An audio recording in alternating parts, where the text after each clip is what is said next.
హైదరాబాద్ వనస్థలిపురం సాహిబ్ నగర్లోని 102 ఎకరాల విలువైన అటవీ భూమిపై సుప్రీంకోర్టు కీలక తీర్పునిచ్చింది. ఈ భూమిని అటవీ శాఖకు కేటాయిస్తూ ఉత్తర్వులు జారీ చేసింది.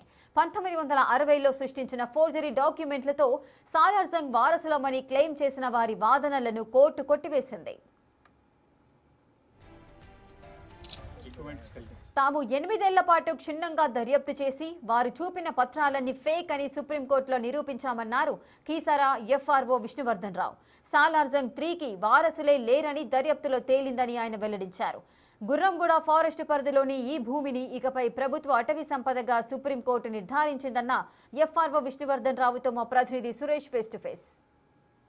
వనస్థలిపురంలో ఫారెస్ట్ ల్యాండే అని చెప్పేసి సుప్రీంకోర్టు ఆదేశాలు ఇచ్చింది. గత 20 సంవత్సరాల నుంచి కూడా ఈ ల్యాండ్ కోర్టు కేసులో నడుస్తుంది. దీనికి సంబంధించి ఫారెస్ట్ డిపార్ట్మెంట్ నుంచి అన్ని లెవెల్లో కూడా ప్రయత్నించి కోర్టు దృష్టికి సరైన ఆధారాలు చూపించడంతో ఇది ఫారెస్ట్ ల్యాండే అని చెప్పేసి కూడా సుప్రీంకోర్టు ఆదేశాలు జారీ చేయడం జరిగింది. దీంతో ఫారెస్ట్కి సంబంధించిన ల్యాండ్ అంతా కూడా ఇప్పుడు ప్రభుత్వం ఆధీనంలోనే ఉంది ప్రస్తుతం. ఇంకా ఈ వివాదం అనేది ముగిసింది.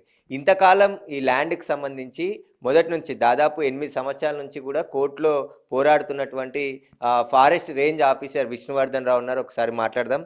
అసలు ఎలా కబ్జా చేసేందుకు ప్రయత్నించారు, వాళ్ళు క్లెయిమ్ చేసిన వాళ్ళు ఎవరు? అసలు క్లెయిమ్ చేసేందుకు వచ్చిన వాళ్ళు ఈ సాలార్జంగ్ ఫ్యామిలీ అని చెప్పేసి వాళ్ళు వచ్చారు. మనకు ఫారెస్ట్ డిపార్ట్మెంట్కి 1953లో ఈ భూమి ఇవ్వడం జరిగింది. బోర్డ్ ఆఫ్ రెవెన్యూ నిజాం మనం ఎరా ముగిసిన తర్వాత, నిజాం గారి టైం ముగిసిన తర్వాత బోర్డ్ ఆఫ్ రెవెన్యూ అనేది మనకు హ్యాండ్ ఓవర్ చేయడం జరిగింది 1953లో. ఆ రోజటి నుంచి ఈ రోజటి వరకు కూడా ఫారెస్ట్ డిపార్ట్మెంట్ కంట్రోల్లోనే ఉంది మొత్తం ల్యాండ్ కూడా. ఏ రోజు కూడా క్లెయిమెంట్స్ ఎవరైతే క్లెయిమ్ చేస్తున్నారో they were never been in the position. కానీ వాళ్ళు ఒక 1960లో ఒక దొంగ సర్టిఫికేట్ అనేది సృష్టించి ఈ ల్యాండ్ సాలార్జంగ్ ఎస్టేట్కి సంబంధించింది, మేమందరం సాలార్జంగ్ వారసులం అని చెప్పి ఒక లెటర్ తీసుకున్నారు.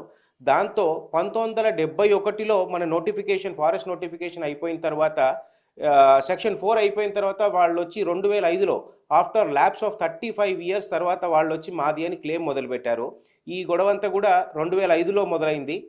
2005లో ఉన్నటువంటి అప్పటి ఫారెస్ట్ సెటిల్మెంట్ ఆఫీసర్ కానీ మరియు డిస్ట్రిక్ట్ కోర్టు కానీ అక్కడ ఫారెస్ట్ డిపార్ట్మెంట్ ఓడిపోవడం జరిగింది. వాళ్ళు చూపెట్టిన ఆధారాలన్నీ కూడా ఫేక్ అని నిరూపించలేకపోయాము. గత 2016లో డిస్ట్రిక్ట్ కోర్టులో ఓడిపోయిన తర్వాత హైకోర్టును అప్రోచ్ అవ్వడం జరిగింది. హైకోర్టులో కూడా మనకు చుక్కెదురైంది. దాంట్లో వాళ్ళు పెట్టిన డాక్యుమెంట్స్కి మనం అందుకోలేకపోయాము. ఆ రోజటి నుంచి 2023లో మనము సుప్రీంకోర్టులో ఫైల్ చేయడం జరిగింది. ఇవన్నీ డాక్యుమెంట్స్ ఎక్కడి నుంచి వస్తున్నాయి? ఫోర్జీ డాక్యుమెంట్స్ పర్షియన్లో, ఉర్దూలో 1949 డాక్యుమెంటు, 1806 డాక్యుమెంటు, 1828 డాక్యుమెంట్ తీసుకొచ్చి పెడుతున్నారు. ఇది ఏంటి అని క్షుణ్ణంగా విచారణ చేయడం జరిగింది. 23 నుంచి వెళ్ళి కంప్లీట్గా ఇన్వెస్టిగేషన్ చేస్తూ పోతే ఇవన్నీ కూడా forgery documents and Salar Jung 3 who died issueless, ఎవరు కూడా లేరు ఆయనకు వారసులు. అండ్ ఇదంతా కూడా బోగస్ అని తేలిన తర్వాత సుప్రీంకోర్టుకు సరైన ఆధారాలు తీసుకెళ్ళి మేము చూపించడం జరిగింది. చూపించిన తర్వాత జస్టిస్ ఎస్విఎన్ భట్టి గారు మరియు పంకజ్ మిట్టల్ గారి బెంచ్ ధర్మాసనం మనకు అటవీ శాఖకు అనుకూలంగా తీర్పిచ్చింది. అది ప్రభుత్వ భూమే, అటవీ శాఖ భూమే. మాకు కూడా పర్యావరణాన్ని ప్రతి ఒక్కరు కూడా కాపాడాలి. మనకు భూమి ఉంటేనే, మనకు అడవులు ఉంటేనే మనుగడ మనిషికి సాధ్యము. కాబట్టి అడవుల పరిరక్షణలో అందరూ కూడా భాగస్వామ్యం కావాలి. ఎక్కడ కూడా ఇట్లాంటివి జరిగినా కూడా ఫేక్ డాక్యుమెంట్స్ కానీ ఇట్లాంటి ఏదున్నా కూడా నమ్మకండి. ఫారెస్ట్ భూమి ఎప్పటికి కూడా ఫారెస్ట్ భూమి లాగానే ఉంటుంది.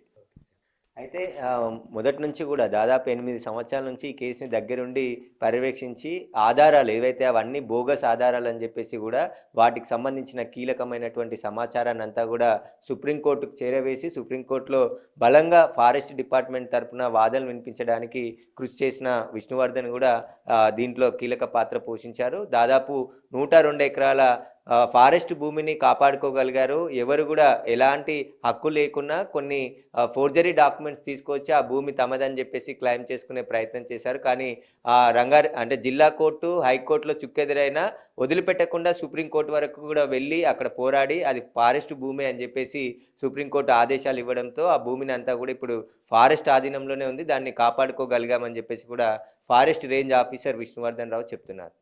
కెమెరామ్యాన్ కృష్ణతో సురేష్, బిగ్ టీవీ, హైదరాబాద్.